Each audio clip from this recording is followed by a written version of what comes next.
Goddag og velkommen indenfor. Mit navn det er Martin, jeg er eToro analytiker, og i dag skal vi snakke om aktiemarkedet, som igen er tæt på all-time high, samtidig med at Iran-USA krigen stadigvæk er udskudt på grund af Netanyahu og hans angreb i Libanon.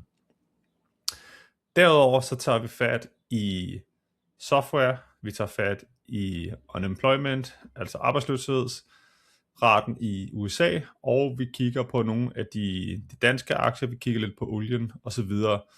Fordi der sker helt sindssygt mange ting i aktiemarkedet i øjeblikket. Og jeg kunne godt tænke mig lige at give mit syn på det, sådan som jeg ser det, og hvorfor du stadigvæk skal være bullish på markedet, men godt må have et gran af, at det også er ved at være overophedet, kan man sige.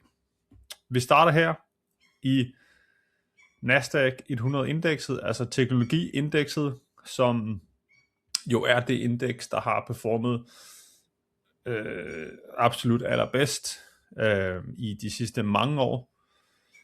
Og hvis vi lige zoomer ud, som jeg godt kan lide, så ligger vi i den her lange trendkanal, som vi har ligget i siden finanskrisen godt og vel, og vi har haft en periode efter covid, hvor vi var over den og kom stærkt under, og lige nu løber vi igen over den her trendkanal.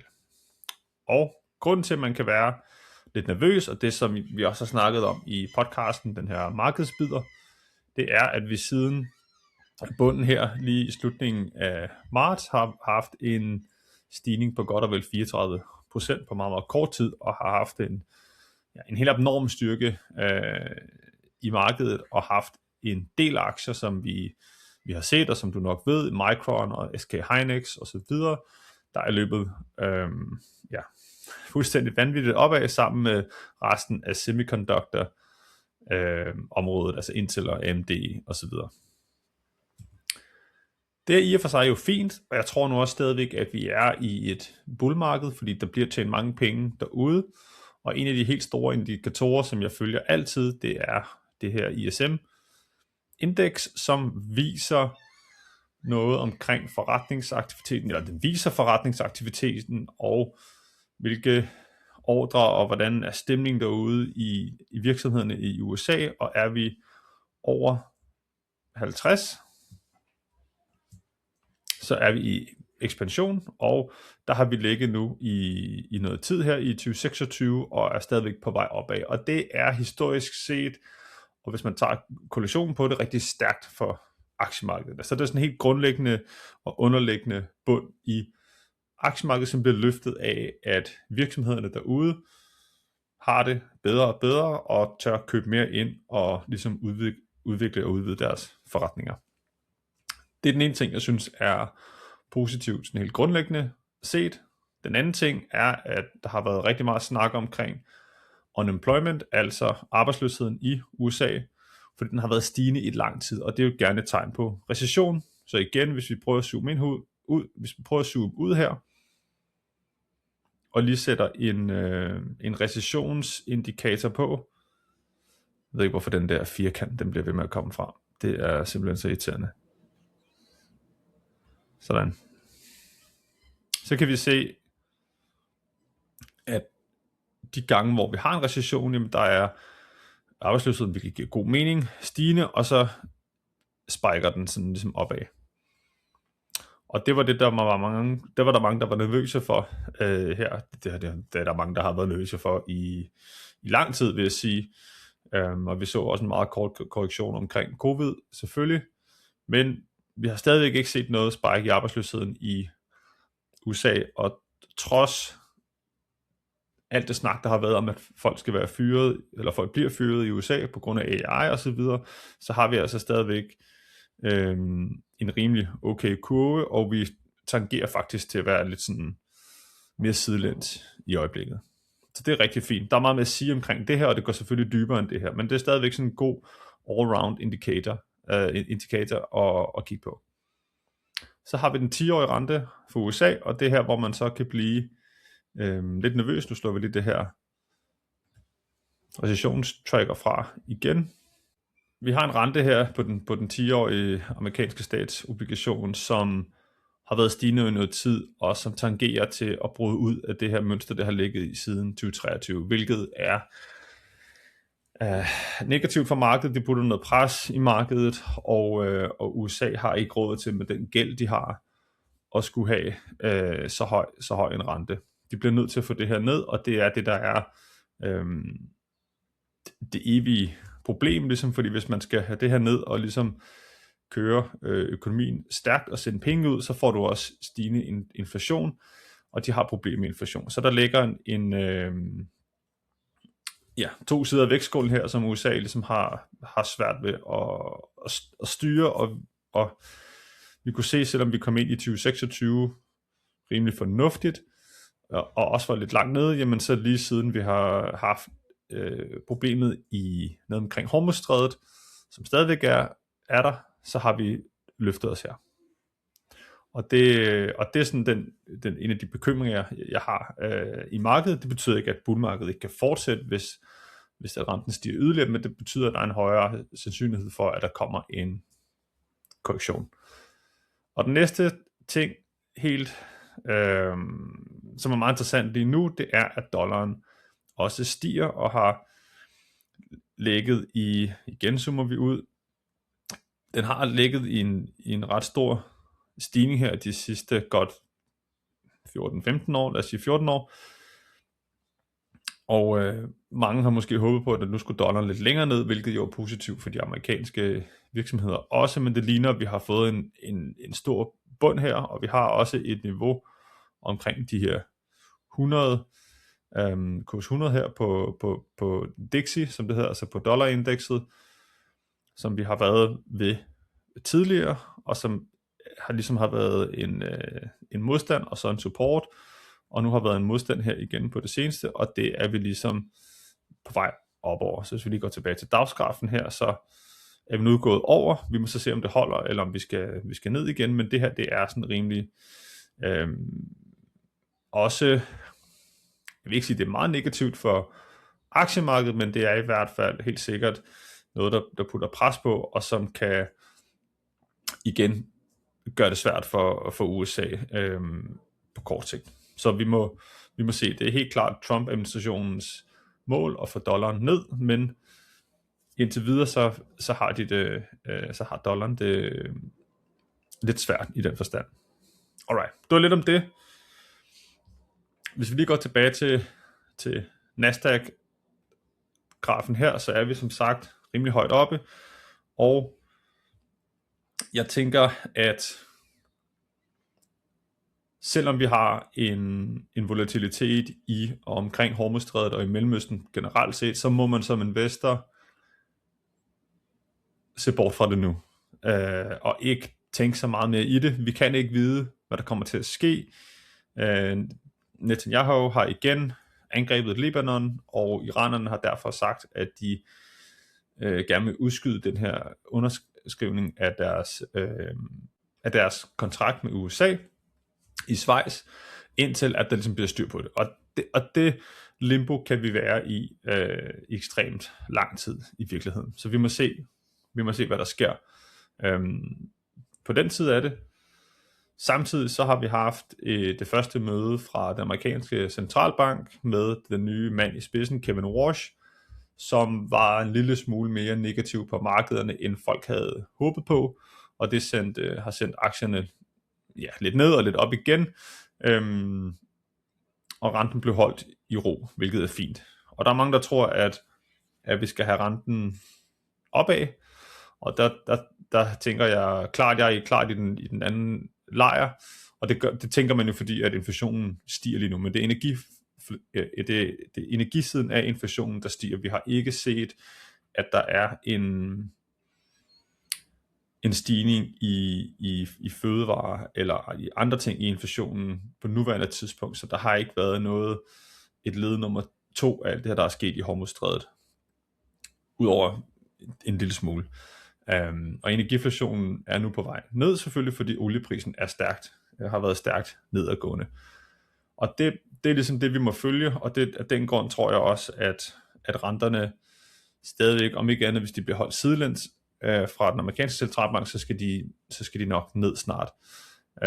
Og egentlig har jeg samme holdning sådan over lidt længere sigt for Europa også, men vi må selvfølgelig se, hvad der sker i Europa, fordi vi er meget mere afhængige af energi her, og at importere energi. Og den europæiske centralbank satte også renten op her i sidste uge. Alright. En anden ting, som gør mig lidt nervøs på den korte bane, og jeg håber ikke, det lyder som om, jeg sidder og er nervøs for hele aktiemarkedet, fordi det gør egentlig ikke. Vi er stadig i et bullmarked, og AI-boomet kører, og der bliver tjent masser af penge, og der er nye all-time highs hele tiden. Men en af de ting, som godt kunne være lidt sådan en kanariefugl i kulminen her, er på et teknisk niveau Microsoft, som har det rigtig svært som aktie, og har haft et rigtig svært 2026, og også her på det seneste. Jeg tænker ikke, der er så mange måske, der lige ved det, men på det seneste er faldet små 19-20%. Må vi se, hvordan vi åbner i dag. Men lad os sige 20% her, bare siden starten af juni, og har trukket ligesom resten af softwaremarkedet med ned. Der er mange software, nu vi kan måske lige tage hurtigt her. Salesforce, lidt sammen. Vi troede, vi var nået bunden i Salesforce, og vi skulle på vej op, og alle, der havde købt sig ind i software, følte sig vildt kloge, fordi AI har ikke nogen betydning for det. Og så er vi også faldet her næsten 30% i Salesforce siden også den 1. juni. Men tilbage til Microsoft. Vi har et kæmpe mønster her, som jeg synes ser noget negativt ud. Vi har en pris her omkring de $350, som har været en tidligere lokal top, og som vi har brugt som en modstand og været tæt ved nede ved også. Og nu har vi så den her formation, som hedder en Head and Shoulders formation her, som er sådan meget, meget klassisk teknisk formation, og kan vise, at vi er nået toppen for en periode og skal videre ned. Jeg siger ikke, at det er det, der kommer til at ske, men det er værd at holde øje med, og hvis Microsoft, som jo er en af de største virksomheder i verden, og som ligesom repræsenterer hele softwaremarkedet, og repræsenterer softwareinfrastruktur osv., hvis den skal længere ned nu, og ligesom skal dykke, så tror jeg, det stiller spørgsmålstegn ved rigtig mange virksomheder, og så kan vi få den korrektion, som jeg egentlig forventer kommer på et tidspunkt, ind over sommeren i aktiemarkederne og i Nasdaq især. Det betyder ikke, at det skal være en korrektion på 20%, det kan være 10-15%, men det er, synes jeg, et lidt negativt tegn. Til med har vi haft en dobbelttop i Microsoft her, som også er sådan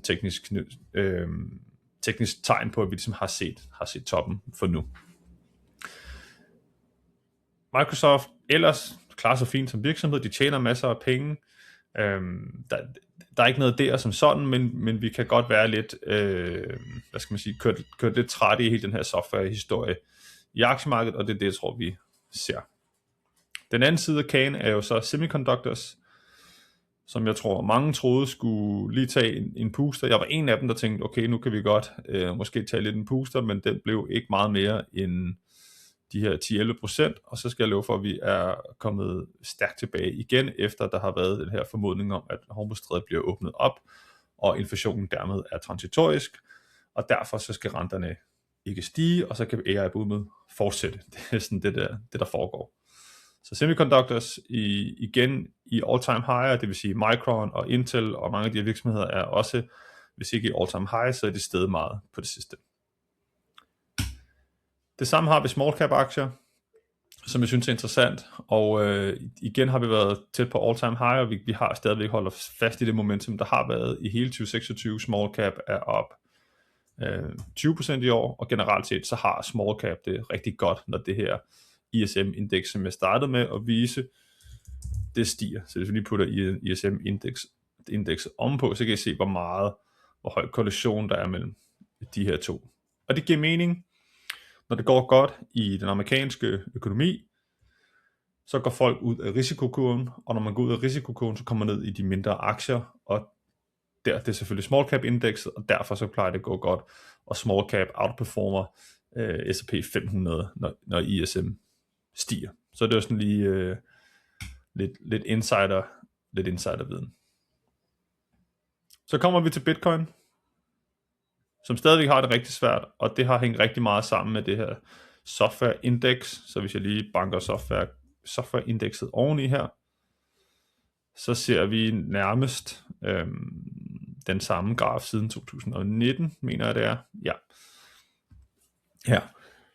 De har virkelig fulgt hinanden rigtig, rigtig tæt. Og på det sidste her, der har Bitcoin så taget en ordentlig tur ned, som det plejer at gøre i juni måned, i de år, hvor Bitcoin underperformer. Og det har jeg lavet en hel video omkring. Og softwareaktierne gik op. Og så tænkte jeg, okay, nu har vi ligesom brudt koalitionen i de her to markeder. Men jeg skal love for, at det var så ikke Bitcoin, der korrelerede tilbage med, eller der fulgte software ved at komme med op, men det har så været software, der har fulgt Bitcoin ved at komme med ned. Så der er egentlig stadigvæk sådan en rimelig god korrelation, kan man sige, mellem de her to markeder for nu, men der har lige været et øjebliks alligator-gab, kan man næsten kalde det, ikke? Altså vi har en stor forskel på top og bund i aktien, men det er så blevet neutraliseret nu, og vi må se, om software stadigvæk skal følge med Bitcoin med ned. Og det der er at sige om software, hvis vi lige åbner software-indekset op her, eller det er sådan en ETF, iShares Expanded Tech Software ETF'en her, det er jo, at udover selvfølgelig Microsoft har set en nedadgående kurve, og det viser sig meget i sådan et indeks her, fordi Microsoft fylder meget, så har vi haft et helt abnormt dårligt momentum i software, som følge af de AI-modeller, der kommer ud, som stiller spørgsmålstegn ved, hvordan de skal tjene penge, og om de kan vibe-kodes væk, og hvad deres forretningsmodel ligesom er. Og Fable 5 kom ud og blev fjernet igen rimelig hurtigt, hvilket er positivt nok, men hver gang de her AI-modeller kommer ud, så overrasker det markedet, hvor gode de er. Og Fable 5 kom ud fra Anthropic, og overraskede alle, inklusive mig selv. Jeg vidste godt, det ville blive bedre, men at det var så godt. Det var så godt, at den amerikanske stat blev nødt til at lukke det ned. Så godt var det. Hvilket jo er mega bullish for hele det AI-space, at det er så godt, at staterne går ind og siger, at vi bliver nødt til at have det først. Vi bliver nødt til at lukke det ned for nu, fordi vi skal lige have styr på, fanden er det, der foregår. Hvorfor er det så godt? Fordi så bliver det jo kritisk infrastruktur lige pludselig. Så det er positivt nok, men det stiller spørgsmålstegn til software. Hvis vi lige lægger de sidste ord på Bitcoin her, så er den helt store negative side af det, tror jeg, og den potentielle mega bombe, der ligger i Bitcoin og hele kryptomarkedet, som jeg selv er godt og grundigt investeret i, det er Strategy og Michael Saylor, som jeg personligt en mand, jeg ikke helt stoler på. Jeg synes, han virker sådan rimelig sociopatisk og uden empati, og har sådan en helt grundlæggende sindssyg holdning til, at Bitcoin er sådan, altså han er en gud i den der Bitcoin-religion, og det er farligt, når man har så ekstreme holdninger, og når du bygger en hel virksomhed op omkring et produkt, og udbetaler udbytte på noget, der ikke giver udbytte, men på baggrund af, at det skal stige, og altså det er en virkelig underlig gearet virksomhed, han har fået sat sammen her, og hvis man gerne vil eje Bitcoin, så skal man bare købe Bitcoin, og ikke Strategy. Og igen, lidt samme som Microsoft, så har vi et head and shoulders mønster her. Nu tegner det bare meget hurtigt, hvor vi har en kurs omkring kurs 100,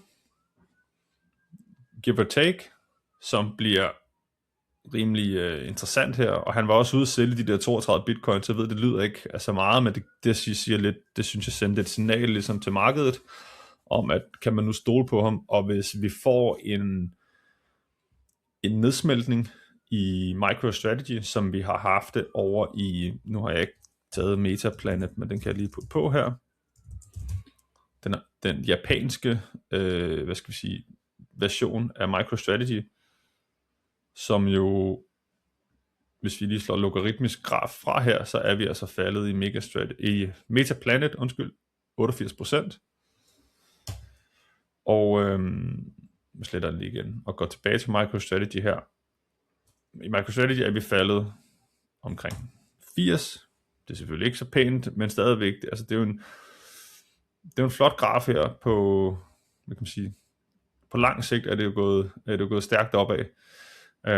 Og vi kan også selvfølgelig sagtens have en nedsmeltning i det her, ligesom vi havde i mellem 2021 og starten af 2023 herover, uden at MicroStrategy går nedenom og hjem.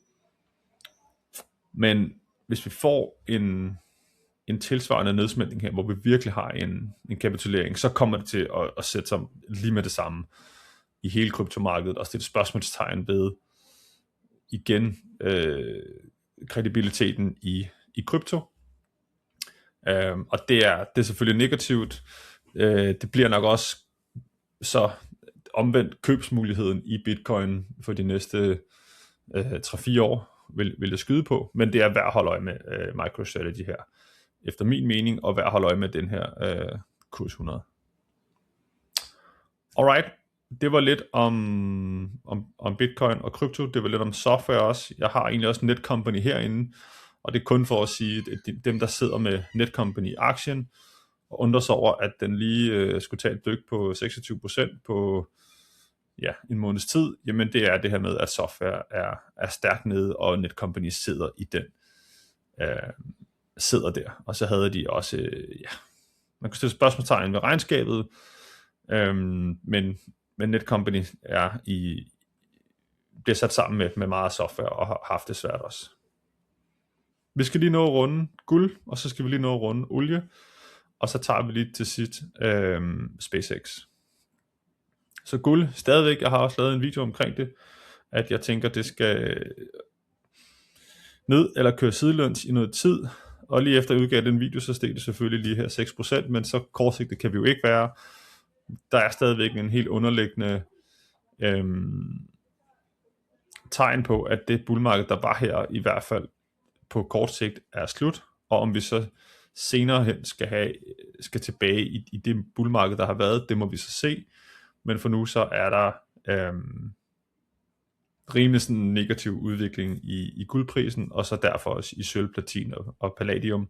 Og det gør, at en virksomhed som Pandora, så igen, hvis man undrer sig over, hvorfor Pandora er steget rigtig meget på det sidste og har fået momentum, så er det fordi, vi har set ædelmetallerne falde i pris, og fordi selvfølgelig så kan Pandora gå ind og købe de her metaller til nogle andre priser, og derfor vil deres profitmargin også stige. Jeg ejer ikke Pandora selv, og kommer heller ikke til det. Jeg synes, det er for en volatil aktie, og de har ikke en grundlæggende stærk og vækstende forretning. Men igen, hvis man sidder med det, og måske undrer sig lidt over, hey, hvorfor er det steget, så ligger hovedforklaringen over i priserne på ædelmetallerne. Så går vi til olie, og ingen kan rigtig sige, hvad der kommer til at ske i olieprisen lige nu, tror jeg, andet end at vi kommer til at være i et regime eller i en tid, hvor olieprisen kommer til at være lavere, end den har været de sidste par måneder, fordi vi har løst Hormuzstrædet i forhold til de supply chains, der ligger ude i markederne. Det kan godt være, at det stadigvæk er lukket, det kan godt være, at olie skal tilbage op omkring 80-90 stykker måske, og så videre ned, eller bare køre sidelæns i noget tid. Det er sådan set ligegyldigt. Det, der er vigtigt, det er, at vi har overlevet Hormuzstrædet, har været lukket i så lang tid, og tingene kører videre. Og som investor, så er det man skal kigge på, og prøve at glemme lidt Trump og Netanyahu og Mellemøsten, og al den volatilitet, der ligger derude. Men bare tænk på, at okay, der er kommet rimelig styr på det, olie er nede igen, relativt set, hvis vi lige zoomer ud her, så det siden 2006-7 stykker, så ligger prisen egentlig sådan meget midt for her, fornuftigt nok. Og jeg tænker ikke, vi skal sådan skænke det så meget mere en tanke. andet end at det selvfølgelig er positivt for inflationsudviklingen, hvilket er positivt for renterne, hvilket er positivt for aktierne. Af samme grund, igen, hvis du sidder med Mærsk og tænker, hvorfor faldt Mærsk lige 18%, jamen så er det fordi, at olieprisen faldt, fordi nu skal Hormuzstrædet måske åbnes op, og så falder fragtraterne, og så tjener Mærsk færre penge. Så det er også en helt simpel simpel sammenhæng. Ikke at jeg tror, at bunden er gået ud af Mærsk, og vi har stadigvæk meget gang i kedlerne. Og igen, jeg har vist det før, hvis vi tager Mærsk og lægger det her ISM-indeks indover, så er det give or take den samme graf. Og dermed sagt, at når ISM stiger, og når vi har det godt i den amerikanske økonomi, og der forresten også er godt gang i eksporten i Sydkorea og Taiwan og så videre, jamen så stiger Mærsk i kurs og har gjort det stort set, jamen så lang tid vi kan måle her på de her grafer, i hvert fald stort set, ikke? Og derfor tror jeg stadigvæk, der er en okay, hvad skal man sige, sådan grundlæggende bund i Mærsk. Vi kan lige tage, ja, det er lige om det, om Mærsk er justeret fra for dividendeudbetaling eller ej, men det er stadigvæk samme tema her, og derfor er der stadigvæk en underliggende bund i Mærsk, fordi der er gang i økonomierne derude, men selvfølgelig på kort sigt, når olie falder så meget, og der bliver åbnet op for et stræde, så falder fragtraterne, og det mærker Mærsk. Så det er det, der er sket i Mærsk. Alright, til sidst, så har vi det famøse SpaceX. Det er svært at se på en dagsgraf, så hvis vi lige åbner dem op på, så hver tikker her måske er en time, eller endda, vi kan endda gøre det på 15 minutter, hvis folk synes, det er sjovt. Der er ikke så meget at sige, andet end at det steg 47% og var næsten, det nåede ikke at være verdens største virksomhed selvfølgelig, men det nåede at være større end Amazon, og lige bag ved Microsoft. Og det er selvfølgelig vanvittigt i sig selv. Vi kan lige gå ind og se her, hvordan det ligger lige nu, for sjov skyld. Der har vi SpaceX her, lige bag Amazon, og over til TSMC.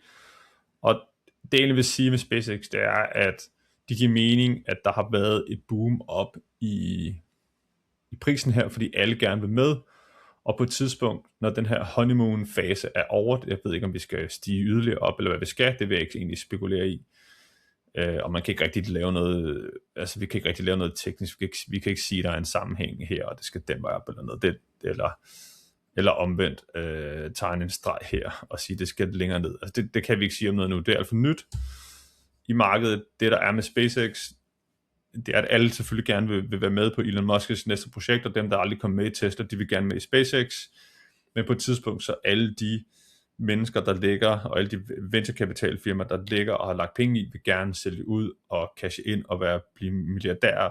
Og på et tidspunkt, så dør den her honeymoon-fase, tror jeg, i SpaceX, og så får vi det fald, som der skal komme i mit hoved, så må vi se, om det kommer eller ej. Det kan også være, at det bare flyver og bliver den største virksomhed i verden meget hurtigt.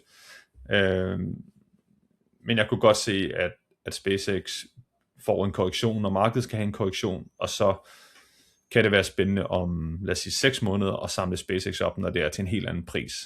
Fordi så mange penge tjener de altså ikke til, at de skal valueres på samme måde som Amazon og TSMC og så videre. Og jeg ved selvfølgelig godt, at forventningerne, der er lagt ind i det, er altså lover guld og grøn skov og dvæve med diamanter i hænderne, men der er også en virkelighed bagved, der de skal bevises først, og selvom at en raket kan lande på vandet, og det er super sejt, så tjener de ikke særlig mange penge endnu. Så jeg ser helt sikkert, at man kan hente en bedre pris på SpaceX senere hen. Cool. Det var det hele for mig. Jeg håber, du har en dejlig dag, og så snakkes vi ved igen senere. Hej!